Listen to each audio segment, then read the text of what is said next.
LA Lakers na swept ng Kings sa season series. Denver Nuggets, hawak na ang number 1 sa West standings.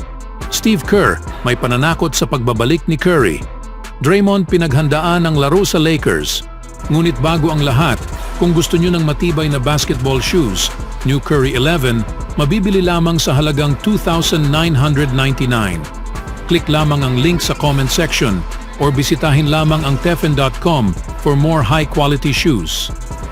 Ang mga Los Angeles Lakers ay naglakbay upang harapin ang Sacramento Kings nitong Huwebes na naghahanap sa kanilang unang panalo sa 4 na pagtatangka laban sa kanilang kaaway sa Pacific Division.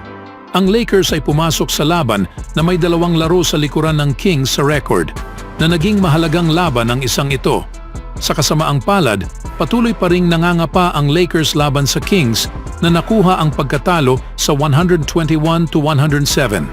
Sinimulan ni Austin Reeves ang Lakers sa magandang simula na may unang 5 puntos ng laro. Pagkatapos ay naitama pa niya ang 2 tres para magbigay sa kanya ng 11 points sa maagang puntos at dalhin ang Lakers sa 13-9 lead. Dahil sa nagsimulang uminit sa laro sina De'Aaron Fox at Domantas Sabonis mula dito, gaya sa karaniwan nilang ginagawa laban sa Lakers, ang laro ay nag-tie sa 29-29 sa dulo ng unang quarter. Pagkatapos naging scoreless sa unang quarter, nagsimula si LeBron James ng maaga sa ikalawang quarter na may 6 na sunod na puntos para sa LA. Ngunit ang Kings ay tumama ng ilang triples mula roon na nagbibigay sa kanila ng maliit na bentahe. Naging magulo ang panimula ng Lakers sa ikatlong quarter, habang ang Kings ay nakakapuntos naman ng 5 sunod salamat sa kanilang iilang turnovers. Si Davis ay sa wakas ay nagtapos ang kahirapan na walang nagawa sa field goal, ay tinapos ito sa pamamagitan sa pagkuha sa free throw line. Ngunit nagpapatuloy ang mga turnovers at si James ang pangunahing may sala. Nahihirapan silang makapasok sa ritmo habang ang Kings ay patuloy sa lead sa double digit.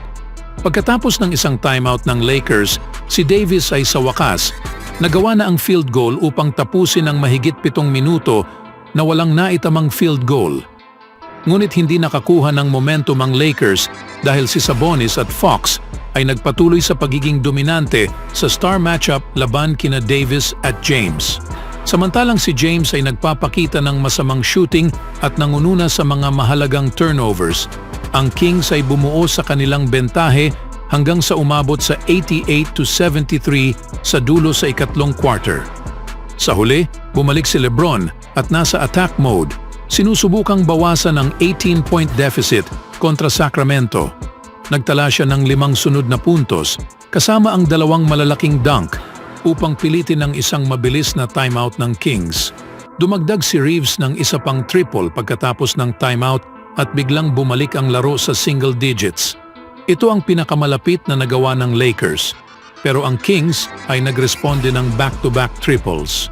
Ang panalo ng Kings ay naswept nila ang season series kontra sa Lakers. Sa ibang balita naman, si Michael Porter Jr.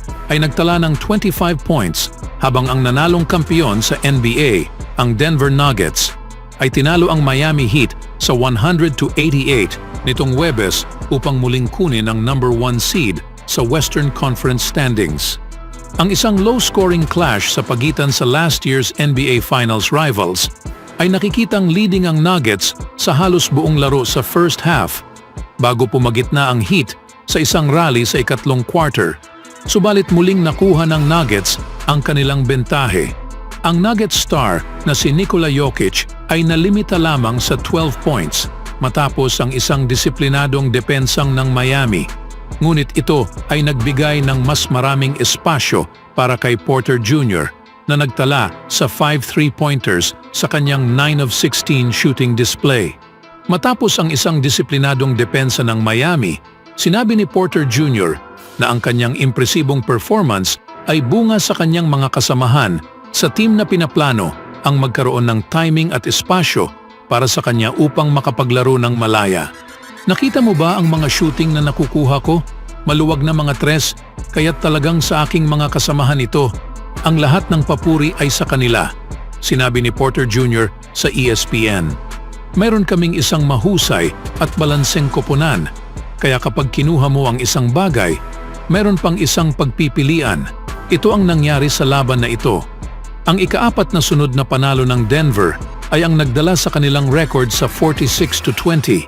Nasa ibabaw sila sa kalahating laro ng Oklahoma City sa tuktok ng Western Conference.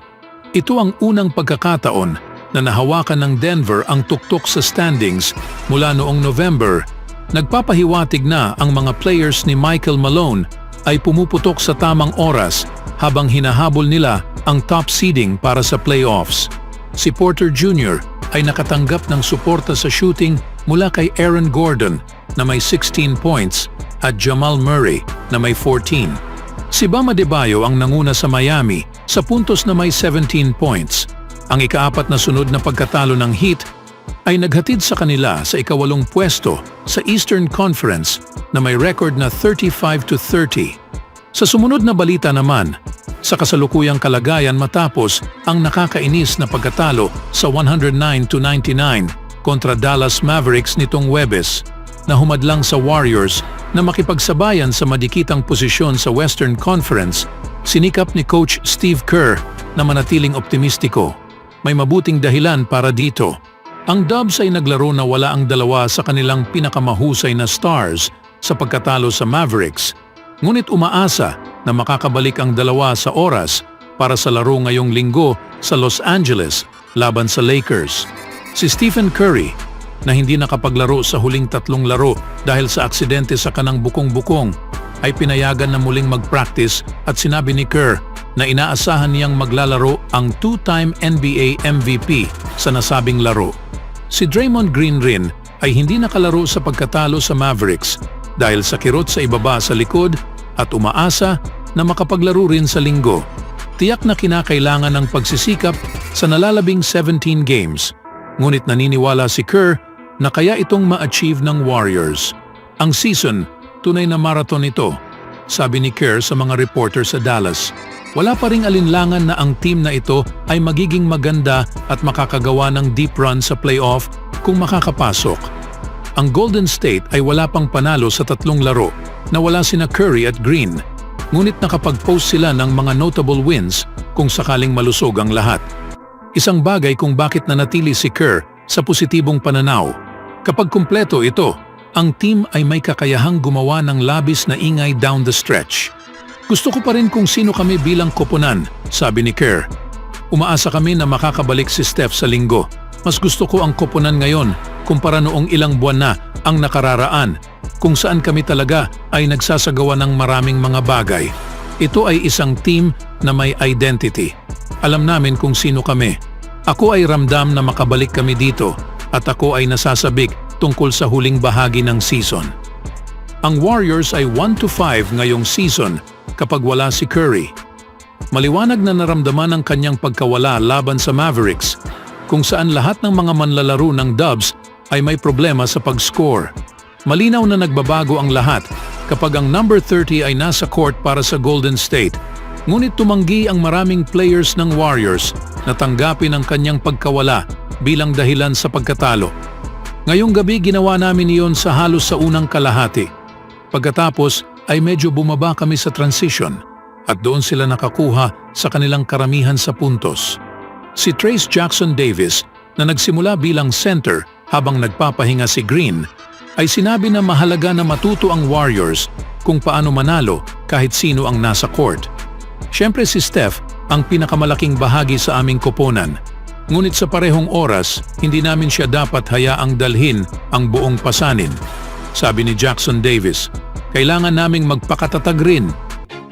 Always do it on my own, so I gotta get through it. And the only thing I know is to love what I'm doing. Never give up, never slow, till I finally prove it. Never listen to the no's, I just wanna keep moving. Keep my head up when I act, head up, that's a fact.